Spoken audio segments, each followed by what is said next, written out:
At 32, Calder Boonwell had one rule: never let anyone close. It wasn't about peace and quiet. It was about survival. Folks in Cedar Ridge thought he just liked his coffee strong and his mornings silent. They'd quote that old saying, the one about a lack of spark in the night-birthing loud mornings. Cal let them believe it. It was easier than explaining the truth. The truth was that attachments were liabilities. A wife, a child. They were weaknesses a man like him couldn't afford. It would mean putting a target on someone else's back. A target meant for him. But the frontier had a way of breaking a man's rules. The autumn of 1883 was crisp and mean. Dust and secrets swirled down the main street of Cedar Ridge. Pearl Delaney felt it as she pushed through the saloon doors, her basket of creams clutched like a shield. At 28, she was used to the whispers that followed her, the cruel jokes about her size, her unmarried state. She was a ghost in her own town, seen but not truly noticed. Today, she just wanted to make her sail and disappear. "Pearl, honey," Roxy Calvert called from behind the bar, her smile as bright as the polished mahogany. "Got my rose cream?" "3 jars," Pearl said, her voice steady. "And the lavender, and that special mint blend for your headaches." She set the basket down, the sounds of the saloon a familiar buzz of piano music and low conversation. She found a corner table, a place to be invisible while she waited for Roxy to finish with a customer. "But you're never truly invisible in a place like this." A rowdy voice cut through the noise, sharp and ugly. "Hey, Boonwell, when you gonna find a woman and stop sulking in your whiskey?" Pearl's eyes slid toward the poker tables. There he was, Calder Boonwell. Tall, broad, with hair as dark as a new moon, and eyes the color of a winter sky. He was the town's other mystery, the man who kept to himself, whose past was a closed book. "Marriage ain't for me, boys," Calder drawled, his voice a low rumble. "Too much noise." Jareth Quill, a lanky ranch hand, slammed his hand on the table. "He's just scared some woman'll tame him." Another man, Grady Fenlow, laughed a wet, nasty laugh. "Maybe he just don't know how to please one. Might be why he's still sleeping alone at 32. Calder's jaw went tight, a muscle twitching under the sun-weathered skin. "I sleep just fine." But they sensed a weakness. Orson Flintlock, the loudest of the bunch, staggered to his feet, his face flushed with cheap whiskey and malice. Pearl noticed his eyes weren't just drunk. They were watchful, calculating. "I'll tell you what, Boonwell," Orson bellowed, his voice silencing the room. "Pick any woman in here. Ask her to marry you. If she says yes, we'll never call you yellow again. If she says no, you're buying drinks for the house, every Friday, till Christmas." The saloon went dead quiet.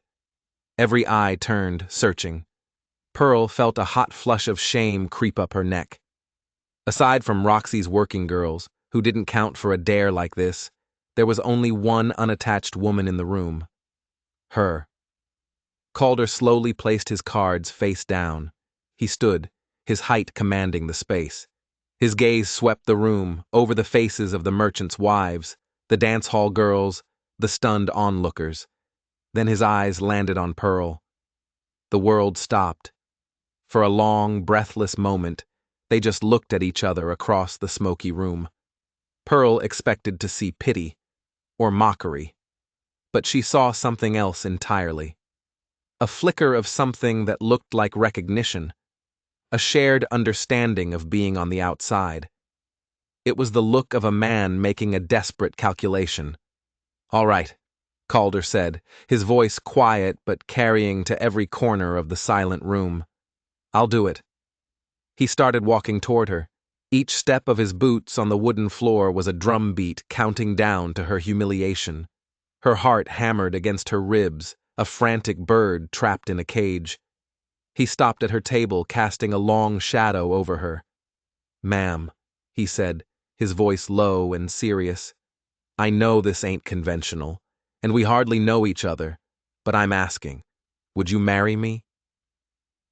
The question hung in the air, thick and heavy as gunpowder smoke. This was Calder Boonwell, the man who lived by his own code, the man everyone whispered about. He was asking her, the town spinster, to be his wife. She thought of the whispers. Poor Pearl, getting fat as a Christmas goose with no husband to show for it. She thought of the loneliness of her small cabin, the pity in her sister's eyes. This was a joke, a cruel barroom dare designed to shame them both. Her mind screamed to say no, to run. But her heart, the stubborn, bruised thing, whispered something else. This was a chance, a crazy, impossible chance to change everything, to silence the whispers forever. She looked up into those winter-blue eyes and saw he was just as trapped as she was. He was expecting a no. The whole room was. Yes, she heard herself say, the word a small, solid thing in the deafening silence. Yes, I'll marry you. The saloon exploded. Cheers and shouts and disbelieving laughter. Calder's face didn't change, but he gave a single, respectful nod. "Thank you, ma'am," he said. "Would tonight be too soon?" "Tonight?" Her breath caught. "No point in waiting," he said, his gaze steady. "Preacher Wilson will do it if we ask." He was as shocked as she was. But beneath the shock, she saw a grim determination that matched her own. This wasn't just about a dare anymore. This was about something else, something dangerous. "Tonight," she agreed, sealing her fate with a single word. The church was cold and empty, lit by a few flickering candles that threw long, dancing shadows on the wooden walls. Pearl wore her best dress, a deep green wool that suddenly felt too tight. Her hands shook as she'd braided her hair. Calder stood at the altar, looking stiff and out of place in a clean white shirt. Roxy and Jareth Quill were their only witnesses, their faces a mixture of pity and morbid curiosity. "Dearly beloved," Preacher Wilson began, his voice echoing in the cavernous space. Pearl's mind was a whirlwind. What was she doing? Marrying a stranger, a man forced into it by a drunken bet. This was madness. But as she looked at Calder, she saw it again, that flicker in his eyes. It wasn't just resignation, it was fear. He wasn't afraid of marriage, he was afraid of something else. "I do," he said, his voice firm, unwavering. "I do," she echoed, her own voice surprisingly strong. The kiss was brief, tasting of whiskey and desperation. It felt less like a union and more like two soldiers agreeing to fight back to back against an unseen enemy. "Congratulations," Roxy said, her cheerfulness sounding forced. "Drinks are on me at the Silver Dollar." "Thank you, Roxy," Calder said, shaking his head. "But I think my wife and I should get home." My wife. The words sounded alien. He offered her his arm and she took it. They walked out into the gathering dusk, the silence between them heavier than a tombstone. His cabin was at the edge of town, isolated, perfect for a man who wanted to be left alone, or a man who needed to see trouble coming. "I want you to know," he said as they reached the porch, his voice rough. "I don't expect anything, any wifely duties. We can figure this out." Pearl felt a strange mix of relief and disappointment. "I appreciate that." He opened the door. The cabin was bigger than hers, clean and sparse. It smelled of wood smoke and leather, and loneliness. "It ain't much," he said, almost shy, "but the roof don't leak." "It's fine," she said, setting down the small bag that held everything she owned. They stood in the awkward silence of strangers who now shared a name. "There's coffee," he finally managed. "I turn in early. You can have the bed. I'll take the floor." "That's not necessary." "It is," he said, his tone leaving no room for argument. "Until we figure out what this is. I'll be a gentleman." She nodded, turning away to hide the heat in her cheeks. She busied herself, looking around the small space, her eyes falling on a locked wooden chest in the corner. It looked old, heavily bound in iron. "Calder," she said softly, "why did you really ask me? It wasn't just the dare. He was quiet for a long time. She could feel his eyes on her back. "Have you ever been the only spinster at a church social?" he finally asked. "Plenty of times." "Then you know," he said, his voice raw. "You know how they look at you, like you're broken, like you need fixing." He met her eyes across the room. "Maybe I figured two broken people might make one whole marriage." It wasn't romantic, but it was honest. And in that moment, Pearl knew his reasons ran deeper and darker than just loneliness, just like hers did. "Maybe we might," she said. That night, as she lay alone in the strange bed, the sound of his steady breathing coming from the floor, she couldn't sleep. The wind howled outside, rattling the windows. Around 2 a.m, a new sound cut through the wind, a low moan from the floor. "No," Calder whispered in his sleep, his voice tight with anguish. "Kane. Not again. Stay away from her." Pearl froze, her blood running cold. Kane. Who was Kane? And who was the woman he was trying to protect? The dare, the fear in his eyes, the locked chest.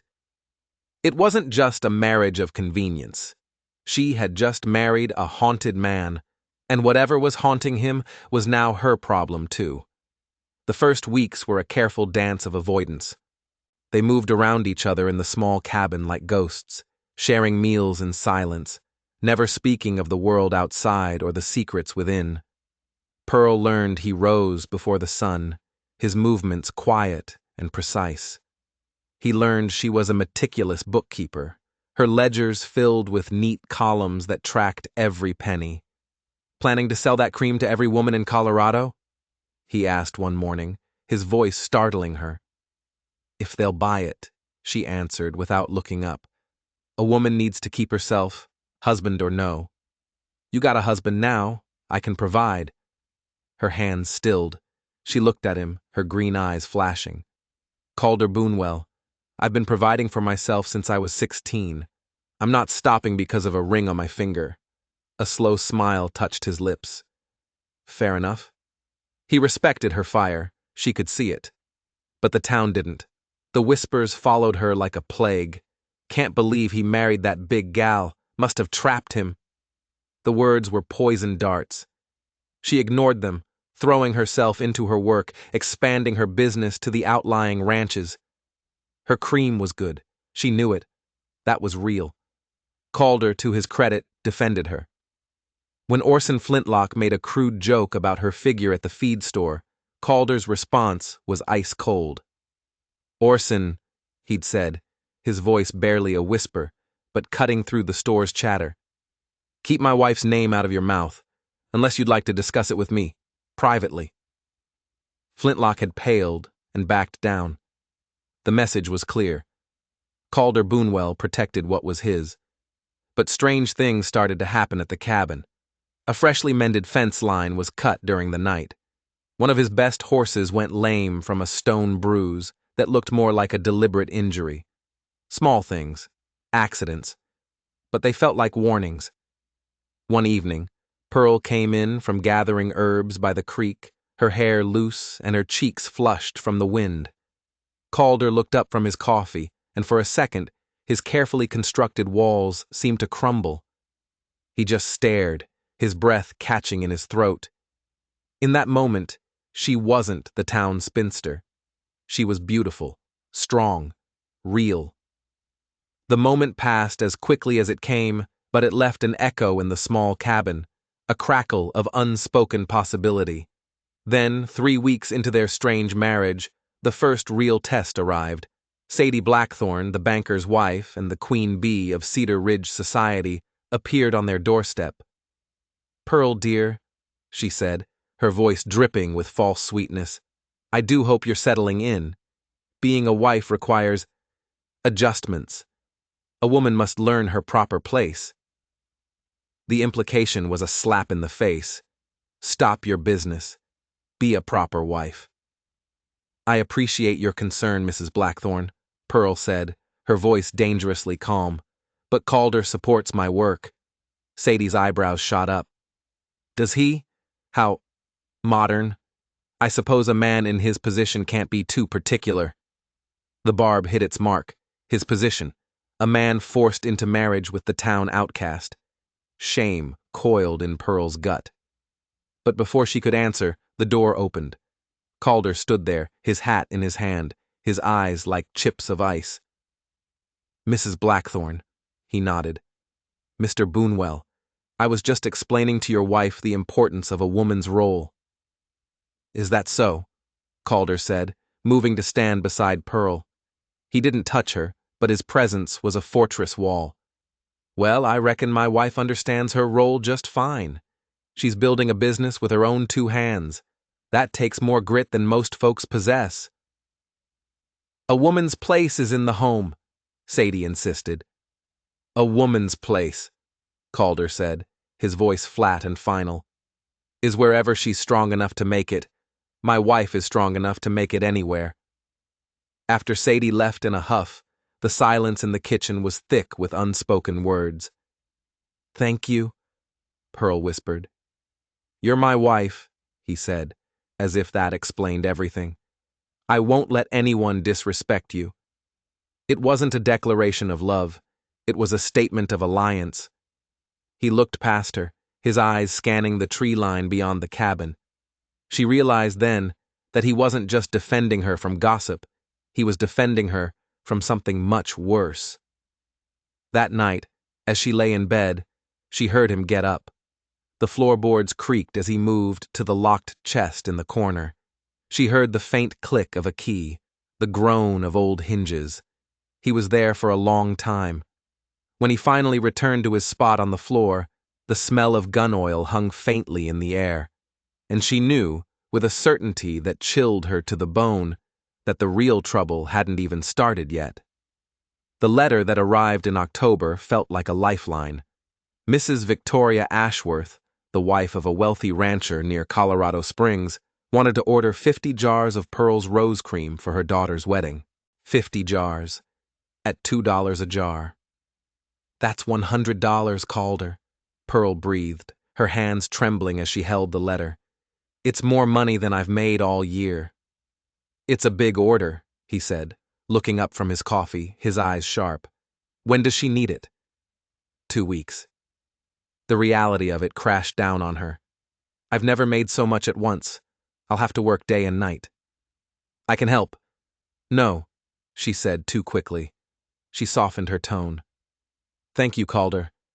But this is my business. My reputation. I have to do this myself. He didn't argue, but a frown creased his brow. He knew her pride, but he also saw the exhaustion already shadowing her eyes.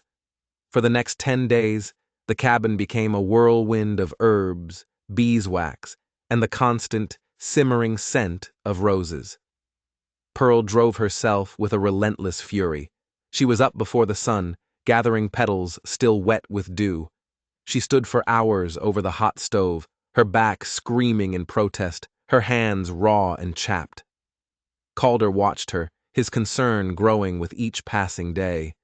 He started leaving meals for her that she barely touched.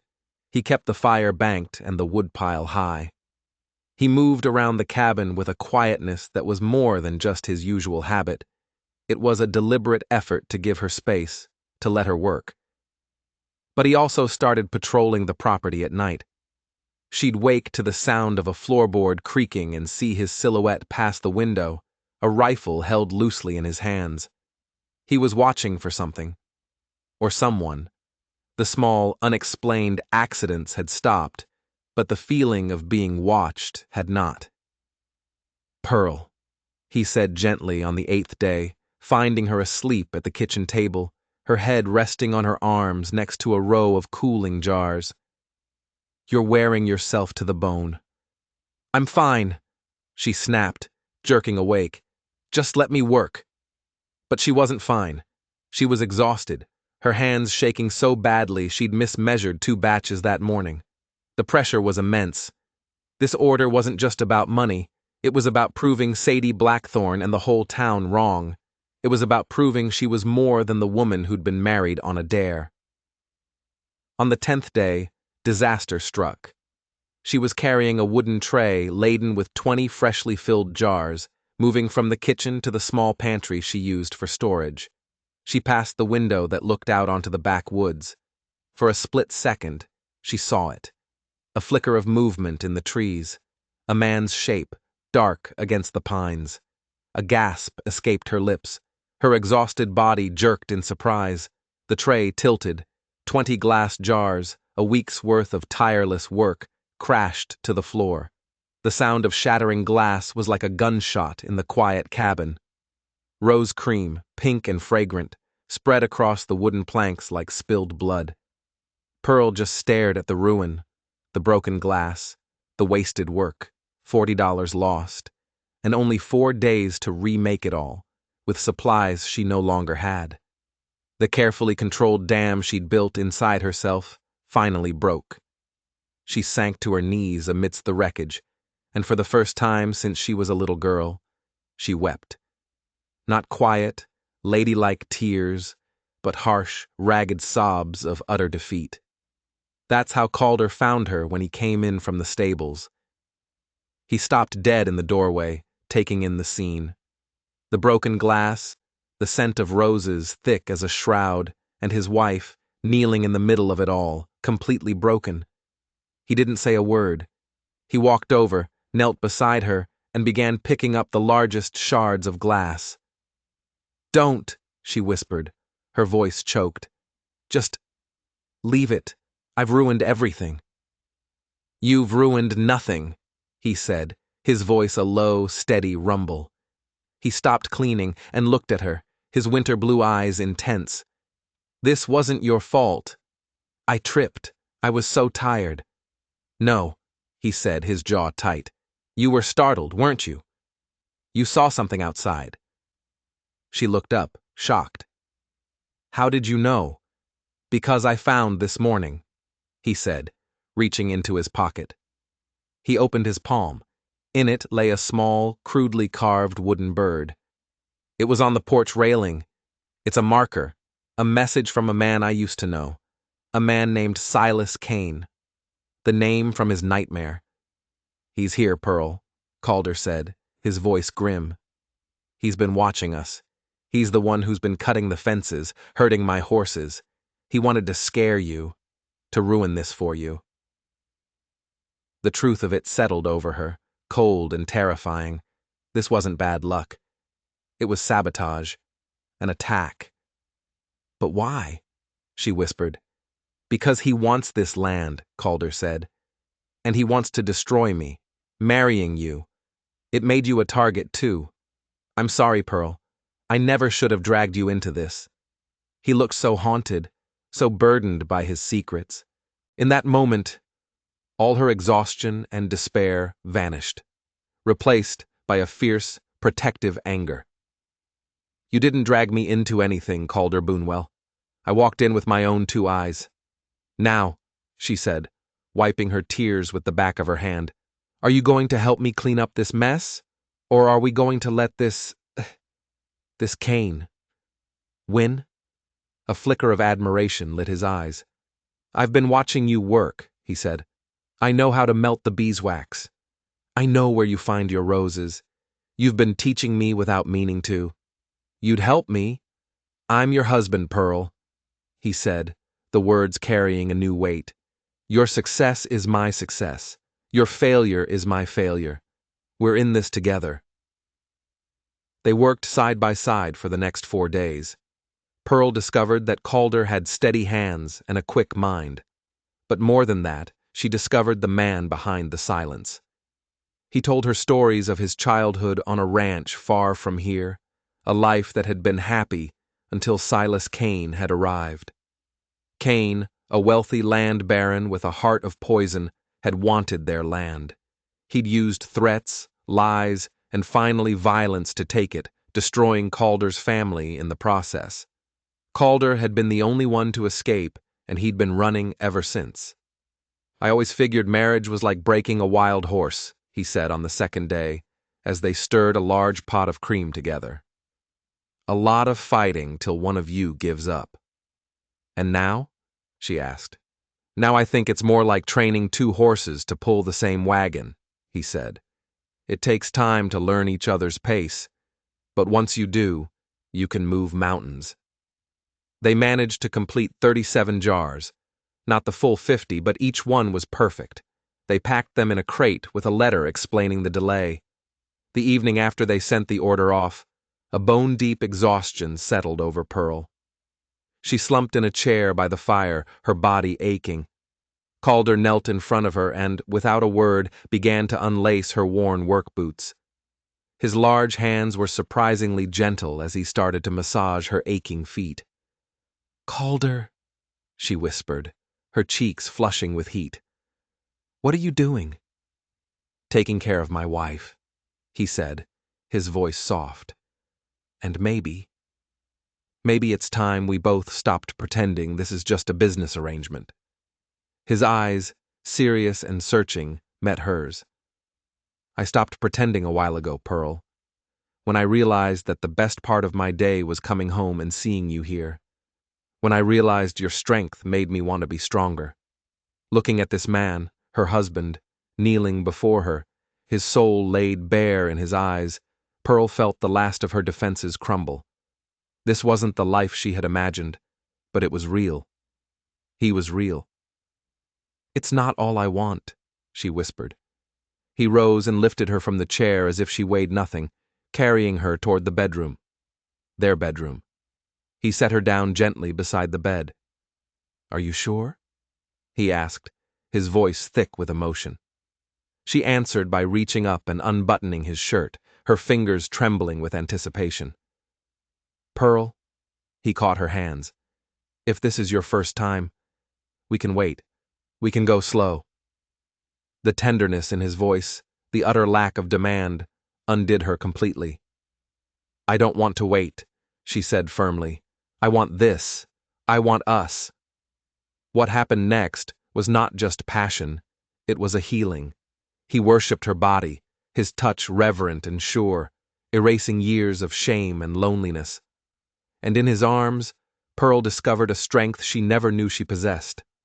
A spark had been lit, not just of desire, but of love.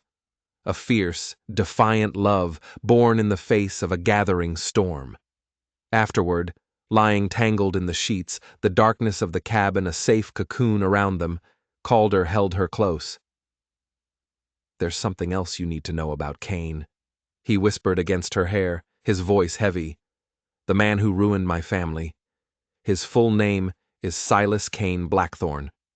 Pearl went rigid in his arms. Blackthorne. The same name as the town banker. The same name as the woman who had tried to humiliate her. "My father," she whispered, the words like shards of glass in her throat. "He was a farmer. We had the best land in the county. A man from the city came, a Mr. Kane, with papers from the bank in Cedar Ridge. He said my father had taken a loan against the farm and defaulted. My father swore he never signed anything." She was shaking now. "We lost everything. It destroyed him." Calder held her tighter, his own body trembling with a rage that mirrored her own. It wasn't a coincidence. It was a pattern. The same man, the same bank, the same method. Silas Kane hadn't just appeared in Cedar Ridge. He'd been pulling the strings here for years, with the town banker as his puppet. The dare in the saloon hadn't been random. Orson Flintlock worked for the Blackthorne Ranch. It had all been a setup. Kane wanted Calder's land, and he'd used a public dare to try and force his hand, never imagining that the two people he'd wronged the most would find each other. Their marriage wasn't an arrangement. It was a weapon, and now they finally knew who to aim it at. 3 months later, the world shifted on its axis. Pearl had been feeling tired, sick in the mornings. Roxy Calvert took one look at her pale face and laughed. "Honey," she said, her knowing smile kind, "that's not the flu. You're with child." Pregnant. The word was a shock, a miracle. After years of believing she would die a spinster, she was going to be a mother. She rushed home, her heart a frantic drum against her ribs. How would Calder react? A child wasn't part of their plan of quiet survival. A child was a vulnerability, a weakness Kane could exploit. She found him at the kitchen table cleaning his rifle. He looked up, his smile fading when he saw the look on her face. "Pearl? What is it?" "I'm with child, Calder." He went still, his knuckles white on the stock of the rifle. The silence stretched, thick and heavy. Then he stood, crossed the room, and pulled her into his arms, burying his face in her hair. "A baby," he whispered, his voice choked with an emotion she couldn't name. It was joy, tangled with a fierce, terrifying protectiveness. "A few months ago, I was a man with nothing to lose. Now—" He held her at arm's length, his hands on her shoulders, his eyes burning with a new fire.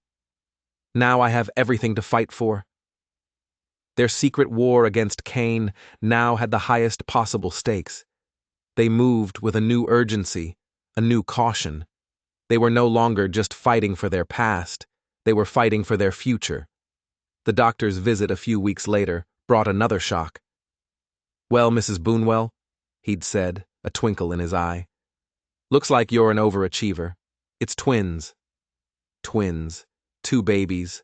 2 tiny, fragile lives to protect from the monster who was circling their home. The news solidified their resolve. They couldn't run. They had to end this here and now, before their children were born into a world where Silas Kane held all the power. The town's gossip, which had died down, started up again with a vengeance, fueled by Sadie Blackthorne, that enormous woman. And 2 babies. Poor Calder. He'll run for the hills before winter. The words were sharper now, more cruel. They were meant to isolate them, to make them feel alone and vulnerable. The first snow of the season came in November, a thick, wet blanket that cut them off from town. Pearl, restless and heavy with her pregnancy, ignored Calder's warnings and went out to check on their chickens. The path was slick with ice hidden beneath the snow. She made it to the coop and back, but on the last step up to the porch, her foot slipped. She didn't just fall, she was pushed. A hand, hard and rough, shoved her from behind. She cried out, hitting the wooden boards with a sickening thud. A searing pain shot through her back, and she felt a horrifying gush of warmth between her legs. Through a haze of pain, she saw a figure disappearing into the swirling snow. It was Orson Flintlock. Terror, cold and absolute, seized her. "Calder!" she screamed, her voice ripped raw by the wind. "Help me!" He was there in an instant, his face a mask of fury and fear. He scooped her up, his own terror hidden behind a grim wall of determination. "I'm losing them, Calder," she sobbed as he laid her on their bed, the blood already staining her dress, a dark, terrifying red. "The babies. I'm losing our babies." "No, you're not," he said, his voice a raw command, though his hands shook as he covered her with a blanket. "I won't let you." He ran to the door, intending to ride for the doctor, but the snow was already a blizzard, the world outside a wall of white. They were trapped, alone, with his wife bleeding, their children's lives hanging by a thread, and a would-be murderer somewhere out in the storm. "Stay," Pearl whispered, her hand gripping his with a strength he didn't know she had. "Please, stay with me." For the next 6 hours, Calder fought a war on 2 fronts. He tended to Pearl with a desperate gentleness, bathing her face, holding her through waves of pain, his voice a constant soothing murmur. He told her stories, painting a future for them, for Morgan and Rose, names they had already chosen. He talked about the strength he'd first seen in her at the saloon, the strength he was borrowing now. But while he soothed her, his other hand was never far from the rifle propped against the bed. Every creak of the cabin, every howl of the wind was the sound of the enemy. He knew Flintlock, or worse, Kane himself, might come back to finish the job. He had barricaded the door with a heavy table, and his eyes constantly scanned the windows, now dark rectangles in the fading light. He was a man under siege, protecting the entire world that now existed within the four walls of this small, fragile cabin. "That's what I fell in love with first," he whispered to her during a lull in the pain, his voice thick. "Not your beautiful eyes, though I love those too. It was your strength, the way you walked into that saloon like you owned it. Don't you dare give up now, Pearl. You fight. You hear me?" As dawn broke, pale and gray, the bleeding finally slowed. The cramping eased. Pearl was weak, exhausted, but she was stable. The storm had broken. They had survived the night. 3 hours later, Dr. Whitmore arrived on snowshoes, his face grim. After a long examination, he delivered his verdict. "The babies are still holding on," he said, his voice full of wonder. "They're fighters, just like their mother. But she needs complete bed rest, for weeks. Any more strain and you'll lose them for certain." After the doctor left, Calder sat by the bed, holding Pearl's hand, the rifle resting against his knee. "I thought I was going to lose everything," she whispered. "Never," he said, his voice hard as iron. "This ends now. While you rest, while you protect our children, I'm going to hunt." Word of Pearl's accident spread through town. But something had shifted. The whispers were no longer cruel. They were concerned. Roxy Calvert arrived with soup. Pearl's sister, Tess, came to help with the house. Even some of the women who had gossiped with Sadie Blackthorne brought blankets and food, their faces etched with genuine worry. The town had seen an attack on a pregnant woman not as a joke, but as a violation. Kane's attempt to isolate them had backfired. It had made them the heart of the community. While Pearl rested, Calder moved. He was no longer the quiet, solitary rancher. He was the man he had been before, the man who had survived Silas Kane once already. He found Jareth Quill, the ranch hand from the saloon, and reminded him of Orson Flintlock's malice that day. Jareth, ashamed of his part in the dare, admitted he'd seen Orson meeting with Mr. Blackthorne, the banker, several times, taking money. From her bed, Pearl, her mind sharp as ever, pieced together the details of her father's ruin. She remembered the name of another farmer who had lost his land in a similar swindle years ago.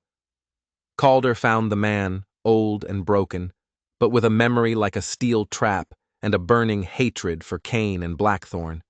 They had witnesses, they had a pattern of criminal behavior, but Kane owned the sheriff. The law was useless. "Then we won't use the law," Calder said, standing by her bedside, his face set like stone. "We'll use the truth." The following Sunday, he didn't go to the sheriff's office. He walked into the church, right in the middle of Preacher Wilson's sermon. He wasn't alone. Jareth Quill and the old farmer were with him. In front of the entire town, in God's house, Calder laid it all bare. He told them about Silas Kane Blackthorne. He told them about the land grabs, the false loans, the threats. He connected the banker in the front pew to the terror that had plagued the county for years, and then he told them about the attack on his pregnant wife. A low growl rose from the congregation. These were people who had all felt the squeeze from Blackthorne's bank. They had all seen families ruined. Now they had a name for their misery: Kane. When Orson Flintlock, dragged there by his own conscience and Jareth's persuasion, stood up and confessed that Kane had paid him to stage the dare and to scare Pearl into a miscarriage, the church exploded in righteous fury. This wasn't a job for the sheriff anymore. This was justice.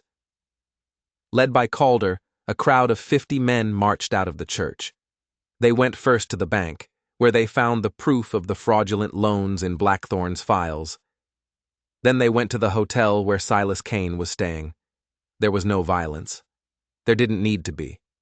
Faced with a town that finally knew the truth, Kane and Blackthorne crumbled. They were run out of town on a rail, their assets seized by a citizens' committee to be redistributed to the families they had cheated. Justice had been served. Spring came early that year, melting the snow and washing the land clean. And with it came Morgan and Rose Boonwell, born healthy and screaming, just as the first wildflowers began to bloom. Their cabin was no longer quiet. It was filled with the chaos of two babies, with sleepless nights and endless laundry. But it was a beautiful noise, the noise of a life they had fought for. Calder was a natural father, walking the floor with a colicky Morgan, his deep voice humming old trail songs. Pearl watched him one evening, her heart so full she thought it might burst. "You realize," she said, "our mornings are definitely loud now." He chuckled, his arm tightening around her. "Loud with life, Pearl, the kind of loud a man should pray for." He looked down at her, his winter blue eyes soft with a love that was forged in fire and fear. That old saying, a lack of spark in the night birth's loud mornings. They had it all wrong. When there's a real fire between a husband and a wife, the mornings are loud with laughter, with children, with love. 6 months later, their business was thriving. With the Blackthorn Bank under new, honest management, Pearl secured a loan to expand. She hired her sister Tess to help. Calder was her true partner now, handling accounts and deliveries, his rifle back in its locked chest, hopefully for good. They were no longer the town outcasts. They were the Boonwells, the couple who had faced down a tyrant and won. One evening, as they sat on the porch, the twins asleep inside, Calder pulled her close. "Do you ever regret it?" he asked softly. "Saying yes that day in the saloon?" "Never," she said without hesitation. "Do you?" "Best dare I ever took," he grinned, "even if it did turn out to be noisier than I ever imagined." He listened to the soft sounds of their home, the crickets in the field, the breathing of their children. "This is the kind of noise that means you're really alive." Their love story didn't start with a spark. It started with an explosion, a dare, a deception, and two broken people who refused to be beaten. They had taken on the devil himself and built a life, a family, and a future from the ashes. If you enjoyed this story of justice and redemption, and you believe that sometimes the most unlikely beginnings lead to the most beautiful endings, don't forget to like and subscribe. You never know what secrets the next story will uncover.